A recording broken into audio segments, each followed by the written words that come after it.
അസ്സലാമു അലൈക്കും വറഹ്മത്തുള്ളാഹി വബറകാതുഹു. മഹാനായ അബൂദർദ റളിയല്ലാഹു അൻഹുവിൻ്റെ സമീപത്ത് ഒരാൾ വന്നിട്ട് പറഞ്ഞു, നിങ്ങളെ വീടിന് തീ പിടിച്ചിട്ടുണ്ടെന്ന്. അബൂദർദ റളിയല്ലാഹു അൻഹു ഉടനെ പ്രതികരിച്ചു, ഇല്ല, തീ പിടിച്ചിട്ടില്ല, എൻ്റെ വീടിനൊന്നും സംഭവിച്ചിട്ടില്ല. കാരണം എൻ്റെ റബ്ബ് അങ്ങനെ ചെയ്യില്ല.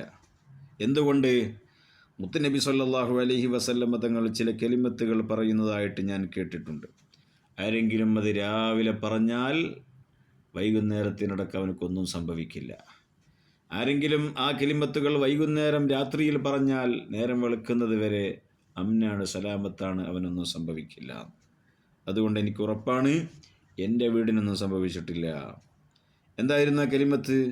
അല്ലാഹുമ്മ അൻത റബ്ബി ലാ ഇലാഹ ഇല്ലാ അൻത അലൈക തവക്കൽതു വ അൻത റബ്ബുൽ അർശിൽ അളീം മാ ശാ അല്ലാഹു കാൻ وما لم يشأ لم يكن لا حول ولا قوة إلا بالله العلي العظيم أعلم أن الله على كل شيء قدير وأن الله قد أحاط بكل شيء علما اللهم إني أعوذ بك من شر نفسي ومن شر كل دابة أنت آخذ بناصيتها إن ربي على صراط مستقيم.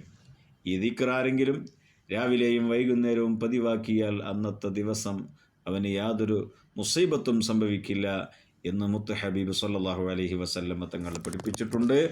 അത് ചൊല്ലിയിട്ടാണ് ഞാൻ വന്നത്.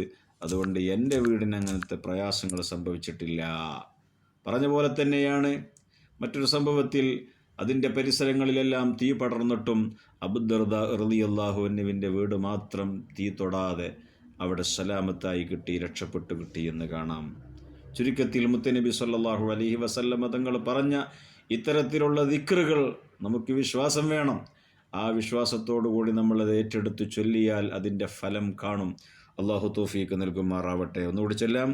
അല്ലാഹുമ്മ അൻത റബ്ബി ലാ ഇലാഹ ഇല്ലാ അൻത അലൈക തവക്കൽതു വ അൻത റബ്ബുൽ അർശിൽ അളീം മാ ശാ അല്ലാഹു കാൻ വമാ ലം യശഅ ലം യകുൻ ലാ ഹൗല വലാ ഖുവത ഇല്ലാ ബില്ലാഹിൽ അലിയ്യിൽ അളീം أعلم أن الله على كل شيء قدير وأن الله قد أحاط بكل شيء علما اللهم إني أعوذ بك من شر نفسي ومن شر كل دابة أنت آخذ بناصيتها إن ربي على صراط مستقيم.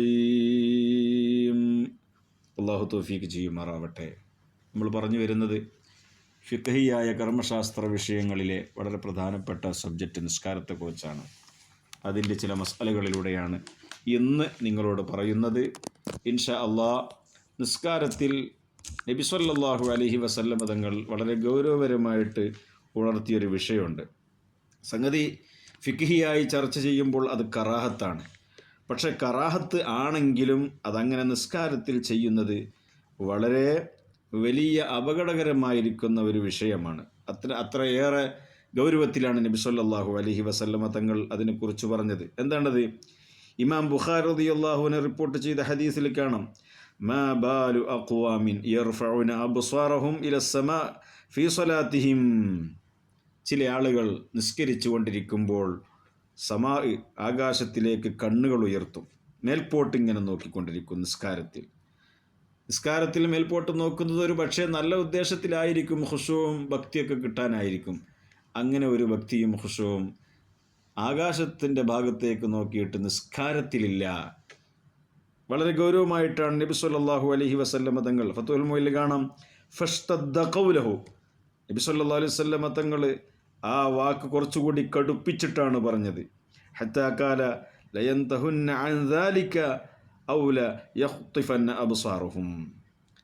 ഒന്നുകിൽ അവർ ആ പണി അവസാനിപ്പിച്ചു കൊള്ളട്ടെ, നിസ്കാരത്തിൽ മേൽപോട്ട് നോക്കുന്ന പ്രവർത്തനം, അല്ലെങ്കിൽ അവരെ കണ്ണിൻ്റെ കാഴ്ച നശിക്കട്ടെ എന്ന്. അപ്പോൾ അത്രയും ഗൗരവത്തിലാണ് ആ വിഷയം ഉണർത്തിയത്. നിസ്കാരത്തിൽ നമ്മൾ സമീഅ അല്ലാഹു ലിമൻ ഹമിദ എന്ന് പറയുമ്പോഴോ അല്ലെങ്കിൽ ഖുനൂത്ത് ഓതുന്ന സന്ദർഭങ്ങളിലോ മറ്റുള്ള സന്ദർഭങ്ങളിലൊക്കെ ഇങ്ങനെ മേൽപോട്ട് നോക്കുന്ന സ്വഭാവമുണ്ടെങ്കിൽ അത് മാറ്റിയെടുക്കണം. എപ്പോഴും നിസ്കാരത്തിലുള്ള ഒരു സുന്നത്തി എന്ന് പറയുന്നത് സുജൂദിൻ്റെ സ്ഥലത്തേക്ക് നോക്കലാണ്. ആ നോട്ടം ഇഖ്ലാസ് കിട്ടാനും ഖുശൂ കിട്ടാനും കാരണമാണ് എന്ന് വരെ അയിമ്മത്ത് പഠിപ്പിക്കുന്നുണ്ട്. അള്ളാഹു അനുഗ്രഹിക്കുമാറാവട്ടെ, അള്ളാഹു തൗഫീഖ് നൽകുമാറാവട്ടെ. വആഖിറു ദഅ്വാനാ അൽഹംദുലില്ലാഹി റബ്ബിൽ ആലമീൻ. അസ്സലാമു അലൈക്കും വറഹ്മത്തുള്ളാഹി വബറകാതുഹു.